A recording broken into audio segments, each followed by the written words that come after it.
What an interesting dynamic between Jon Jones and Gable Steveson. Now, Gable Steveson just fought this weekend. And if you missed it, you're probably thinking, oh, Chael, you're a couple of weeks late. No. He fought a couple of weeks ago. He also fought again this weekend. Yesterday. And a few weeks before that, he had something to do. And a few weeks before that, it seems to like tie into Craig Jones and something else. My point is, he's been very busy and he's been very active. And he's catching on. I mean, some of his views and some of his clips are the most watched MMA views and clips on the internet. And that never happens to a guy that's winning fights outside of the UFC. It just never happens. There's a number of great Ian Garry and Belal Muhammad, just to name drop. Oezdemir fought. Sarukian and Dan Hooker. I mean, there was so many great fighters that fought over the weekend, but if you go on the internet and you check for clicks and whose fight got the most views, Gable Steveson, fighting a promotion of which name I can't tell you. I believe Anthony Pettis was tied to it. And it was beautiful. It was a very beautiful production. But what I'm sharing for you is when you have a guy like that, if you're going to bring him into the UFC, and they are, where do you put him? Where do you put him? Where do you put him if he comes in and tells you, I'm not willing to fight Jon Jones? Is that not a problem? Is that don't even worry about it. Jon's 38 years old. Jon's fought 2 times in the last 2 years. You fought 3 times in the last 4 weeks. You're going to be a lot busier. Jon won't even be around. We'll never even have to worry about this battle because Jon will be gone. Wow, is that what Jon wants? Is Jon on board with that story? Is Jon Jones willing to become extinct for the rise up of his protege, Gable Steveson? Particularly when you realize the truth of the story is he's not his protege. They're not even in the gym together. They've met about 20 times. I mean, what do you want me to do with it? Like, it's just a piece of the story. There was this guy that was fighting in the UFC. And the whole reason that he got into the UFC is because he was managed by Ronda Rousey. Now, he's still in the UFC, and he's still Shabazzian, and he's still a wonderful guy, but you don't know anything that he did prior to getting into the UFC. You don't know what his resume was. You don't know what it looked like. You don't know what color his belts were. Nothing got discussed. Only thing they talked about is he was managed by Ronda Rousey. Okay, so that Gable story's got a little bit of this vibe, where whether it's true or not, the way the story is to be told by us is that Gable is a protege of Jon Jones. Fair enough. Is Jon ready to be done in a couple of years?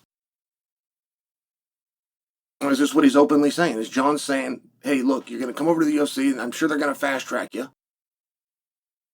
If you fight 3 times a year, which is how many times you're supposed to fight a year, in 2 years, you're going to have 6 fights. You're going to be 6-0. That's going to be right in line for a world championship. But guess what? I'm going to be gone by then. I'm going to be in your corner. I'm going to be picking you up and carrying you along. And some guys are that sacrificial because their relationship is truly that deep. Everything that I just described are not only things that Khabib would have done for Islam, they're the very things that Khabib did do for Islam. Khabib literally walked away from a belt so that Islam could have an opportunity to have that very belt. And I'm asking you, would Jon Jones do that for Gable? Now, you don't have to have an answer. I'm just making a suggestion, but let me continue my suggestion.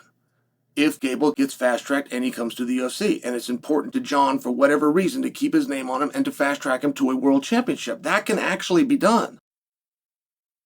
And it doesn't mean that Jon has to retire. It's exactly what Kane and DC did. And Daniel went down to light heavyweight, and nobody ever called him on it. Nobody ever said, well, you're scared. Nobody said you're not good enough. There was never a time when Daniel's name wasn't worth as much money or couldn't get as big a headlines. He was recognized for what he was, which was the best in the world, but he was recognized as something even more.